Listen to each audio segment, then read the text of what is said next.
some GraphQL stuff to mainly to get them to tailor the messages left by Tria jobs on the merge request opened by the wider community, so that we can tailor the messages to maybe some more experienced contributors. They may want to know some more advanced stuff rather than the very basic stuff that some contributors, for example, setting the label of setting the right labels. If you're working on your first MR, you don't even know what labels you would set. So that's a message that, for example, on your first MR, you wouldn't even consider reading. Yeah, So or your first few MRs possibly. yes, exactly. So we're going to have a look at querying some stuff through GraphQL and then see how it goes. Yeah. Okay. So I've been playing with GraphQL a little bit, and it's not a natural sort of query language for me. I don't know why, but for some reason my brain's getting there, but not quite natively getting there. So maybe if I share this, I've got a query up and we can figure out if it's Yes. decent or not. Now I've got it in a window. It's that one. Okay. Okay. Um, Yes. is that That's basically it. There's a couple of things missing from there.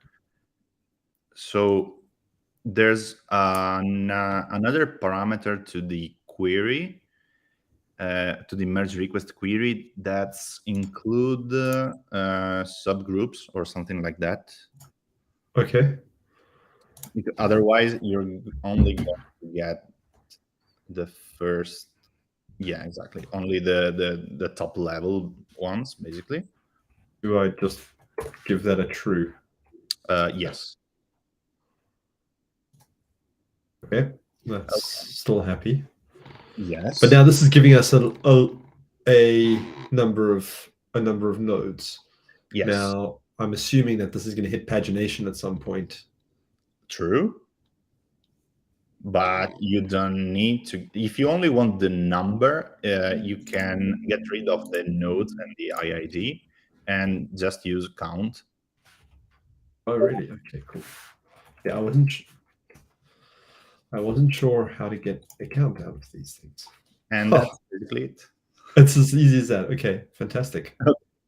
So, yeah, I suppose everyone's. I know Lee loves GraphQL, and I think the more you use it, probably the more naturally it'll come to you. But it's I know my way around the REST API because I've been using the REST API for years, and I know my way around it deeply, and therefore GraphQL kind of comes to me a little bit less directly. Now, interestingly enough, when I was looking through the docs for this sort of count, I could not find anything like that. So Because that's where is it defined? Let me have a look at.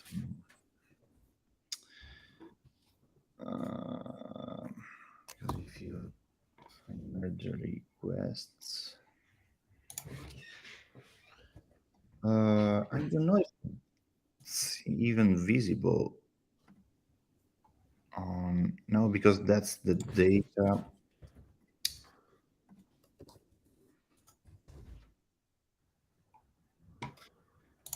Yeah, I don't know if that comes out of the schema.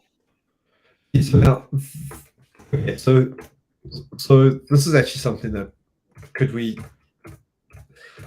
before worrying about how we go and add that into triage or something like that, maybe we need to make a change here and do a merge request to the docs, because I spent I don't know how long trying to figure this out, and it's like just as easy as that. But I've tried to do it from a docs approach rather than just trying to type something in here. And Yeah. And I don't know if that's because I know that the count element is added by the backend. It's kind of injected inside because the field. Oh, maybe it's in query. I don't remember where it is. okay, so yes, graph traversal, it talks about edges and nodes. Exactly. Okay, so more about queries. So is that, I mean, is count a standard GraphQL thing? I don't think so, because I just No. Googled a lot of things were saying no, it's not. Yes. Let me find where that field is defined.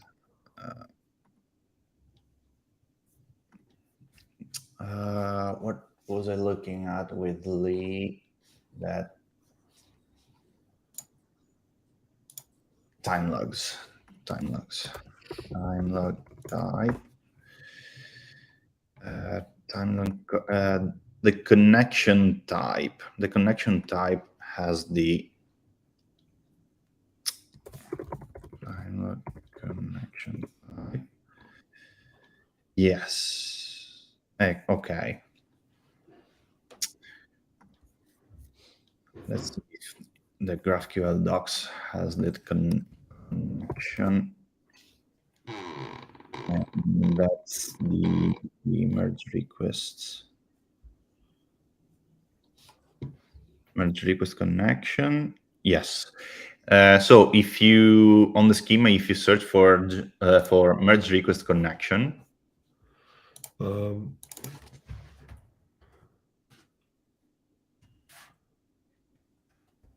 Let me share that again.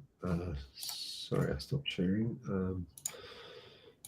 GraphQL. I yes, think that's coming up. Yeah. yeah, Okay, so we've got merge request connection there. Right. So when I search for merge requests,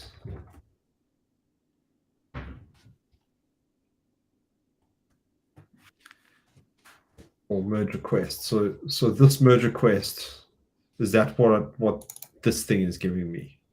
yeah. Okay, so this, all right, okay, so in fact, just holding over here, that says this is giving me a merge request connection, and I just need to actually click on that, and that will give me all of the Yes, because the merge request I'm is looking for. basically the resolver, which returns the merge request connection that has the count, and all the nodes that are actually the entities. Okay, got it. So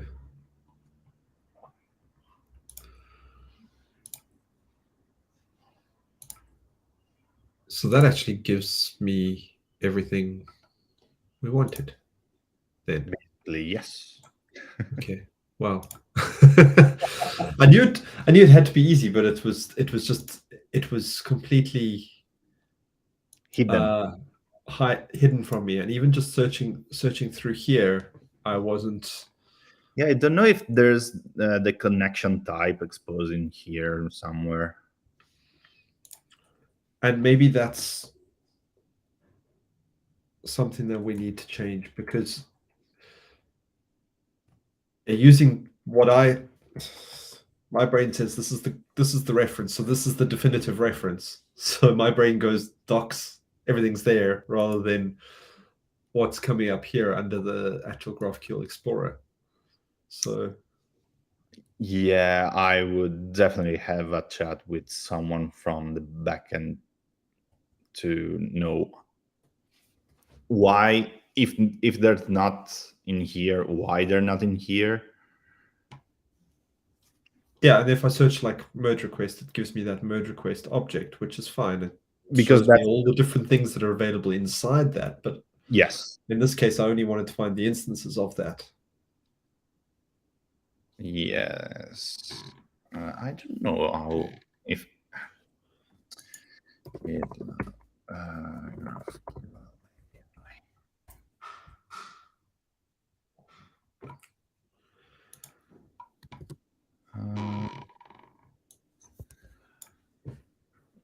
that's the GraphQL reference. Yes. Now, is that section of documentation generated somehow? API GraphQL reference. Oh, there's the connections on the GraphQL API resources, and there's pagination arguments, connection fields, connection types, and on connection types, there's going to be the merge request type.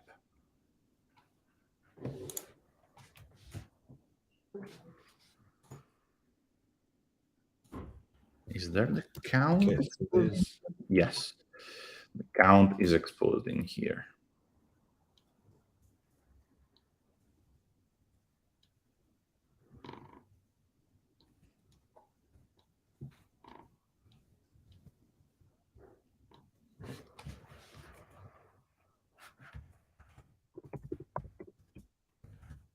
Yes, there's the merge request connection in that documentation. all right. But yeah, it's like even when I'm working here, I've got no idea that this connection thing is happening. Yeah, you kind of have to know what a connection is and that kind of stuff. You kind of have to implement the API from the other side to understand how to query the API effectively. Yeah, exactly. Okay. Awesome. So, well, that kind of significantly unblocks me. I'm going to just read up on this anyway in my own time. That's so yeah, that kind of significantly unblocks me, and I'm prepared. I think I now have everything I need to do to go ahead and actually start adding a sort of just getting some sort of POC query there. I think there's possibly going to be a couple of levels of iteration there on that because the first iteration I want to do is just get a generic GraphQL query into TriageOps so that we can then start to use GraphQL queries inside TriageOps processes. Yeah, there's one thing that I think could be a problem, but that has nothing to do with the GraphQL itself, just how to tailor the messages to the contributors, because the merge request, it depends. For example, if I open even 50 MRs, but I always worked on the documentation. So on the, for example, the www.gitlab.com project, so make changes to the handbook and that kind of stuff. The labels are kind of different from, using the example of the labels, kind of different from the ones used in GitLab itself. So I'm an experienced contributor on that project, but not on the others. Yeah. Exactly. So I think let's. I think the plan there is to probably iterate it a bit, and certainly starting to look at anything under the org group. Mm-hmm. I think if we start treating someone as if we started giving you let's say you made a new thing on the charts project tomorrow. You haven't done anything in charts before, and we started treating you as a brand new contributor there.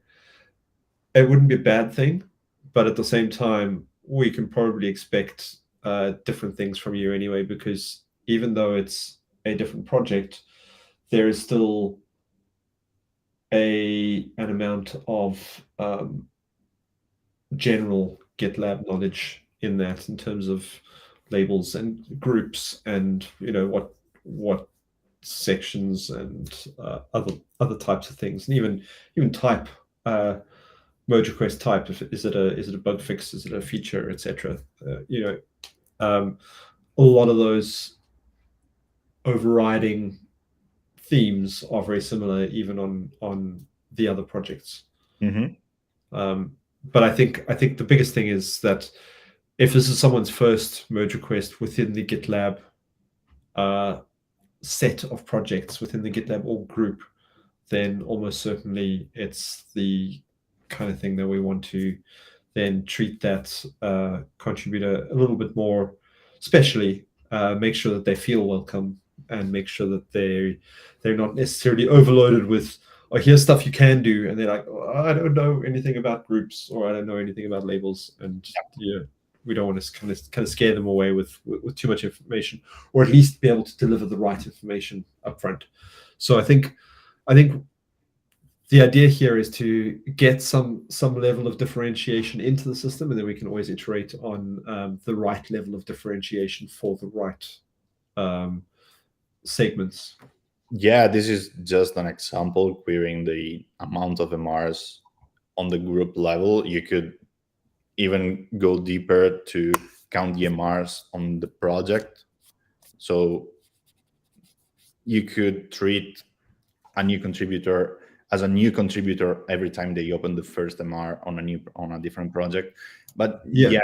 but yeah, there's the Or you workflow is could, kind of or this. you could even go and say, hey, Marco, we know you're an experienced contributor, but we see this is the first time you're contributing in GitLab charts, and thank you very much for your contribution. And here's some chart specific information that you may not know, but yeah, exactly. I think there's a lot we can do once we can get that differentiation in. Yes. The trick now is just to get that into the bot, so that the bot can now start making that analysis Yes. reactively when those merge requests are created. And for the bot, you mentioned that you have to get the schema before making the request. Is it possible to also store that somewhere and use it as a reference instead of querying it from the server? Yes. So, well, inside Triage Ops, we have a let me just open that up now, because I've just recently done something with this. Inside Triage Ops, we have a caching Yes. system that allows us to kind of cache things. So if we query that schema and we tell Triage Ops, hey, don't query the schema while the cache is still alive, and then make sure the cache stays alive for, I don't know, a day, an hour, however long the right amount of keeping that alive is, then at least that schema can be reused when we're making additional queries along the way. So Yeah, and that cache could actually live for a day on staging, and every time a new a new version is released, then you have to update the schema. You should update the schema. you should, yeah. So we could, again, it's all about efficiency and how often you want to do these things. But yes, you could certainly poke a version endpoint and figure out how we would, whether we need to update the schema or not. But yeah, that's definitely something that could potentially be done. Yes. So it's almost done. Yeah, exactly. yeah, as I mean, as far as getting there, I think I need to just get a little bit of like framework and code scaffolding out to start sort of actually playing with this, and then hopefully not get blocked. And if I do get blocked, maybe we can then continue to look at that in a follow up on this. Yeah. But yeah, I think the next step is to totally get some of the of that out. So I've got a script that currently does some of the some GraphQL bits. And I'm just having a look at kind of where I it makes that want to query. share your screen. Yeah, I can share. Okay,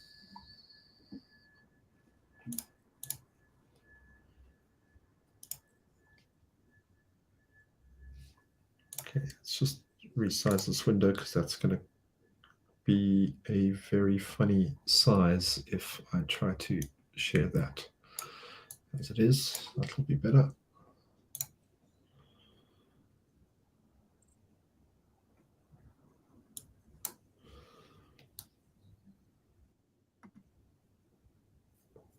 I think I'm sharing the right window. Yeah, community MR. Code. Yeah. Yep. So this script currently does the does a GraphQL query based on yeah. So we've got a GraphQL query further up in there, and we do some pieces on that. So the actual query here uses a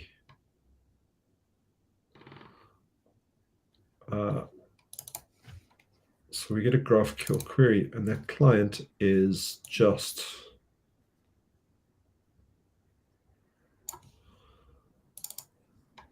Okay. so it's going to pull the schema, and the schema, so it does like a load schema out of client, and client I believe is An HTTP. we're just using GraphQL client here. Okay. Yeah, so it pulls that schema the first time, and when we run this script, for instance, to work stuff out, the kind of first query takes a lot longer than the following up queries, because that first query goes and pulls the schema and then starts to do the actual pages, and then the paginated versions of the queries are far quicker, and they're sort of fairly rapid. And I see Andrew's lurking off in the Twitch room, which is nice to see him still up. It's still up. But yeah, okay.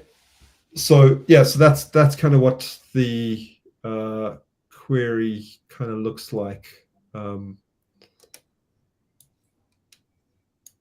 It's not, this particular script isn't massively elegant, and it has a very tighter purpose. So what we do in triage ops, I want to generalize a little bit more so that we can go and repurpose it with anything else, because in this particular case, we get timeouts and that, but we shouldn't be getting timeouts if we're using smallish scripts or anything. So oh yeah, if you're only getting the, for example, small queries, yeah. If we're just getting a count, it shouldn't be a massively complex query to run. So it shouldn't take a lot of execution time. Yeah, handling pagination would also be kind of not a nightmare, but you have to run the same query again, providing the cursors. So, Exactly. Yeah. So in this case, I think we we sort of respond with pagination, next pages and curses, and then we call this query multiple times if there is still pagination things, and we then build the things out. But there's probably a better way to do it in terms of streaming the results as you need them. But again, if we're pulling big things in triage ops that we need to go through pagination, it's probably not the right Yeah, application for the sort of triage ops processes. Those are more looking for one or two items to make a change on. So I suppose there's always the balance there is how much functionality we bake into it versus how much we actually need in there. yeah. To be honest, I would keep it simple, as simple as possible in this case, because you since the count, you don't have to count the nodes that are returned, so you don't have to handle pagination and stuff. This is going, the first iteration will be really simple. I mean, you only have to build a very simple query and get the count value. You don't even need the pagination and stuff.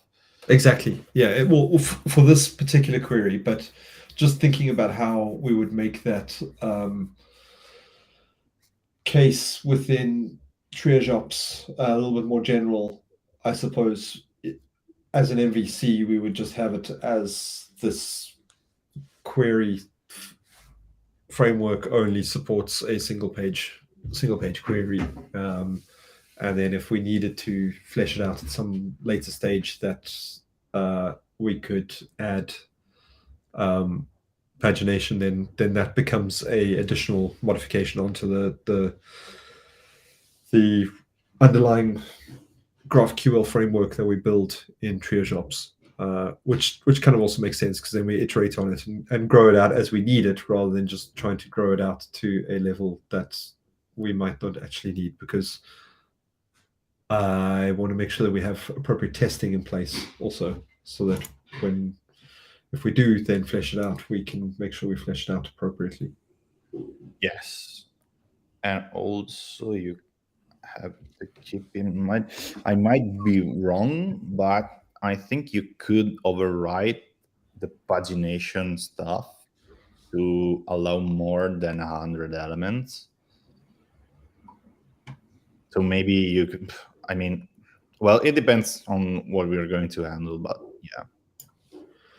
Yeah, I think if you're getting to the point where you need to think about extending your pages and making more than 100 results per page, etc., then you're probably already in a place where you need to start looking at how you handle pagination and doing things efficiently that way. So Yeah.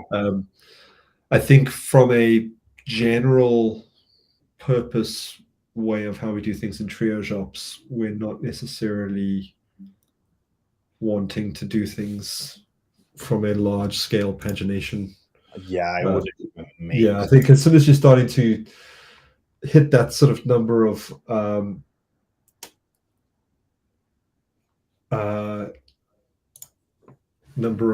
queries or anything like that, you're probably already out of your depth with what you're trying to do within one processor. Yeah.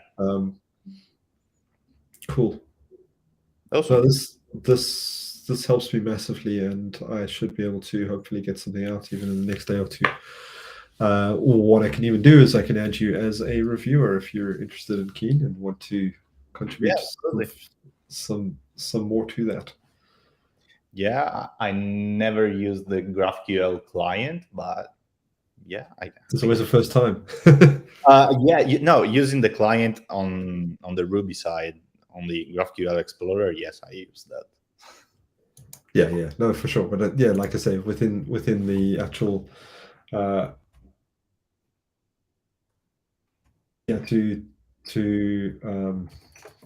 there's a first time to use it from a point of view of actually using it as a Ruby client. Yeah, that's the first for me. Awesome. Great. Well, this was a really successful session then. Yes, I think so. It could have lasted 5 minutes.